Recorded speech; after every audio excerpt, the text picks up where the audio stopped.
नमस्कार, नादी टीवी में आपका बहुत स्वागत है और मैं हूं आपके साथ अनुपमा खोपरे। बुलेटिन की शुरुआत बड़ी खबर के साथ करेंगे, जहां राजधानी भोपाल से आपको बड़ी खबर बता रहे हैं, जहां शीतकालीन सत्र का आज तीसरा दिन है।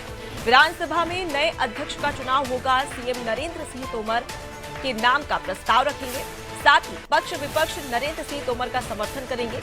नरेंद्र सिंह तोमर को अध्यक्ष बनाने का समर्थन किया जाएगा। चुनाव के बाद राज्यपाल का अभिभाषण भी होगा। तो देखिए, बीजेपी के ओर से जिस प्रकार से नाम सामने आया, नरेंद्र सिंह तोमर जो कि दिमनी विधानसभा सीट से एक प्रचंड जीत के साथ में विधानसभा पहुंचे, अब उनका जो नाम है वो डिक्लेयर कर दिया है विधानसभा अध्यक्ष के लिए। प्रोटेम स्पीकर, कल की बात कर ली जाए तो भी 2 दिनों तक प्रोटेम स्पीकर ने तमाम जो 230 विधायक थे उन्हें उनके पद की शपथ दिलाई। और शपथ के बाद में ये भी कहा जा रहा था कि जैसे ही शपथ ग्रहण हो जाता है उसके बाद में विधानसभा अध्यक्ष का निर्वाचन होगा और उसके साथ ही राज्यपाल मंगूभाई छगनभाई पटेल का अभिभाषण भी होगा। और इसी के मद्देनजर अब आज वो दिन आ गया जहां पर नरेंद्र सिंह तोमर का निर्वाचन होगा, विधानसभा अध्यक्ष पद के लिए निर्वाचन होगा और उसके बाद में उन्हें ही विधानसभा का अध्यक्ष बनाया जाएगा। ऐसा हम इसलिए कह रहे हैं क्योंकि पक्ष और विपक्ष दोनों की ओर से समर्थन जताया गया है नरेंद्र सिंह तोमर के नाम का। और सबसे बड़ी जिम्मेदारी होती है, क्योंकि सदन को संभालने का जो जिम्मा होता है वो विधानसभा अध्यक्ष का ही होता है और न्यूट्रल रहता है, ना पक्ष और ना ही विपक्ष। जो सही रहता है उसी पर फैसला विधानसभा अध्यक्ष की ओर से दिया जाता है। एक बड़ी जिम्मेदारी यहां पर नरेंद्र सिंह तोमर को दी जा रही है। अब ऐसे में देखने वाली बात होगी किस प्रकार से वो ये विशेष जिम्मेदारी का निर्वहन करते नजर आते हैं। लेकिन आज ठीक 11 बजे यानी कि अब से कार्यवाही शुरू हो चुकी है विधानसभा की और इसके बाद में सबसे पहले नए अध्यक्ष का चुनाव होगा। चुनाव होने के बाद में राज्यपाल का अभिभाषण भी होगा और इस अभिभाषण में, क्योंकि चुनाव के बाद में 2023 के चुनाव में जीत के बाद में ये पहली सरकार है जिसमें राज्यपाल मंगूभाई छगनभाई पटेल का अभिभाषण होने वाला है। ऐसे में अभिभाषण में वो क्या कुछ खास कहते हैं, कौन कौन से ऐसे मुद्दे हैं जिस पर अपनी बात रखते हुए नजर आते हैं, और ये देखना काफी दिलचस्प होगा। तो विधानसभा की कार्यवाही शुरू हो चुकी है। 11:05 का समय हो चुका है। जितने भी विधायक हैं सभी विधानसभा पहुंच चुके हैं और इसके साथ ही नरेंद्र सिंह तोमर वो भी पहुंच चुके हैं और इसके साथ ही अब से कुछ ही देर के बाद में अध्यक्ष का चुनाव होगा। उनके नाम पर समर्थन भी जताया जाएगा। देखिए, विधानसभा सत्र का तीसरा दिन, जिस प्रकार से हमने देखा कि 2 दिनों तक ये कार्यवाही किस प्रकार से चली। शपथ ग्रहण 230 विधायकों ने किया। किसी ने उर्दू में, किसी ने संस्कृत में, तो किसी ने अंग्रेजी में भी अपने पद की शपथ ली।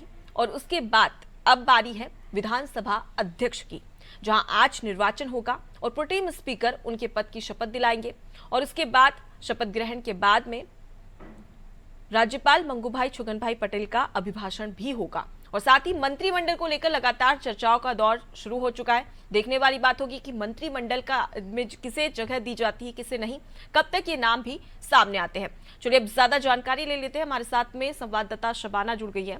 शबाना, आज विधानसभा का तीसरा दिन काफी खास, क्योंकि विधायकों की शपथ ग्रहण तो हो चुकी है, लेकिन अब विधानसभा अध्यक्ष की बारी है। क्या कुछ जानकारी, फिलहाल आप वहां पर मौजूद है, क्या कुछ अपडेट मिल रहा है? जी देखिए, विधायकों के आने का सिलसिला जारी हो चुका है। जो है विधानसभा का तीसरा दिन है, आज शीतकालीन सत्र का तीसरा दिन है। ऐसे में सभी विधायक, जो 230 विधायक थे उनमें से 229 विधायकों ने शपथ ले लिए। एक विधायक बचे हैं छिंदवाड़ा से कमलनाथ, वो अभी विदेश में है जिसके कारण वो शपथ नहीं ले पाए हैं। मात्र इकलौते ऐसे विधायक बचे हैं जिन्होंने शपथ नहीं लिया। सभी विधायकों ने, किसी ने हिंदी में, किसी ने उर्दू में, तो किसी ने अंग्रेजी में शपथ लिया। लेकिन आज तीसरा दिन है। आज जो है नरेंद्र सिंह तोमर को जो है विधानसभा अध्यक्ष के रूप में नियुक्त किया जाएगा। कहा जा रहा है कि एक तरफा ये फैसला था, क्योंकि देखिए विपक्ष में भी केवल 66 विधायक थे। इसके अलावा जो भारतीय जनता पार्टी के विधायक थे 166, वो शबाना, मैं आपके पास लौटूंगी, लेकिन इस वक्त बड़ी खबर सामने आ रही है, उससे हमारे दर्शकों को रूबरू करवा देते हैं। तो देखिए, इस वक्त ये आपको बड़ी खबर बता रहे हैं। सबसे बड़ी खबर, जहां आप देख सकते हैं कि विधानसभा में कांग्रेसियों का प्रदर्शन भी देखने को मिला है। तो अब से 11 बजे से शुरुआत हो चुकी है, जहां पर कांग्रेसियों का प्रदर्शन देखने को मिल रहा है। उसके साथ ही नेहरू जी की तस्वीर हटाने को लेकर विरोध प्रदर्शन किया जा रहा है। तो कांग्रेस में एक बार फिर से आक्रोश देखने को मिल रहा है और यही प्रदर्शन जहां गांधी की प्रतिमा के नीचे धरने पर तमाम जो कांग्रेसी है वो बैठे हैं। तो ये बड़ा अपडेट यहाँ पर शबाना सामने आ रहा है। इसको लेकर क्या कुछ जानकारी प्रदर्शन को लेकर?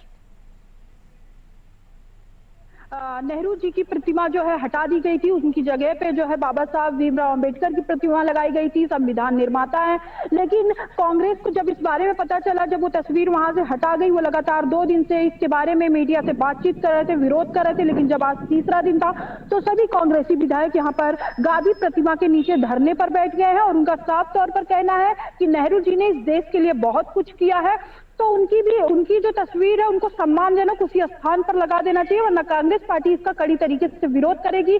विरोध के दौरान नेता प्रतिपक्ष भी रहे और कांग्रेस पार्टी के 66 विधायक भी मौजूद रहे। तो देखिए, अपने आप में ये बड़ी बात है कि, और इसको लेकर भारतीय जनता पार्टी के विधायक रामेश्वर शर्मा का कहना है कि कांग्रेस को बाबा साहब से समस्या क्या है। बाबा साहब ने संविधान बनाया और बाबा साहब के संविधान से ही देश चलेगा।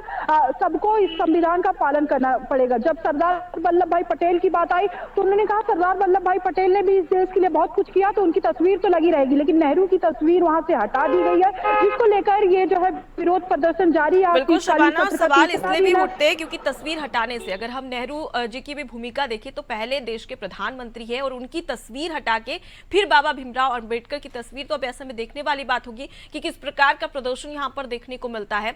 फिलहाल अगर हम बात करें तो आज राज्यपाल मंगूभाई छगन भाई पटेल का अभिभाषण भी होने वाला है। अभिभाषण में क्या कुछ खास हो सकता है? जी देखिए, 2023 विधानसभा चुनाव में भारतीय जनता पार्टी की सरकार बनने के बाद ये पहला विधानसभा सत्र चल रहा है, जिसका आज तीसरा दिन है। आज राज्यपाल का अभिभाषण है, जिसमें राज्यपाल मंगूभाई पटेल साफ तौर पर जो है दोनों पार्टी के जो विधायक है, जो सभी विधायक लगभग 230 विधानसभा सीट के, उनको जो है विधानसभा के बारे में जानकारी देंगे। अपने अभिभाषण में वो जो काम है, जो विकास के काम निरंतर चलते रहे, उसके बारे में बताएंगे और जो कुछ नीतियां होती हैं विधानसभा में, उन सब के बारे में जो है परिचय देंगे। तो इन तमाम तरह का जो आज अभिभाषण है वो राज्यपाल का होने वाला है। अब से कुछ देर बाद स्टार्ट हो जाएगा। अभी निर्वाचन भी होगा विधायक का, विधानसभा अध्यक्ष का। तो विधानसभा अध्यक्ष के निर्वाचन के बाद जो है राज्यपाल का अभिभाषण होगा, जिसमें जी, तो अब ऐसे में माना जा सकता है कि कांग्रेस इस प्रकार से प्रदर्शन कर रही है और इसकी शुरुआत ही प्रदर्शन के साथ में हो रही है, तो हंगामेदार ये सदन भी हो सकता है। फिलहाल के लिए बहुत शुक्रिया शबाना, तमाम जानकारी हम तक पहुंचाने के लिए। तो देखिए, विधानसभा सत्र का आज तीसरा दिन है और यहाँ पर एक बड़ी खबर सामने आ रही है, जहां पर नेहरू जी की तस्वीर हटाने को लेकर विरोध प्रदर्शन देखने को मिला है। गांधी की प्रतिमा के नीचे धरने पर कांग्रेसी बैठे हैं, जहां नेहरू जी की फोटो को फिर से लगाने की मांग यहां पर की जा रही है। आपको बता दें कि भीमराव अंबेडकर, जो कि संविधान निर्माता कहे जाते हैं, उनकी तस्वीर लगाई गई है, नेहरू जी की तस्वीर हटा के। अब ऐसे में इसी पर कांग्रेस सवाल खड़े कर रहे हैं कि नेहरू जी की तस्वीर आखिर क्यों हटाई गई।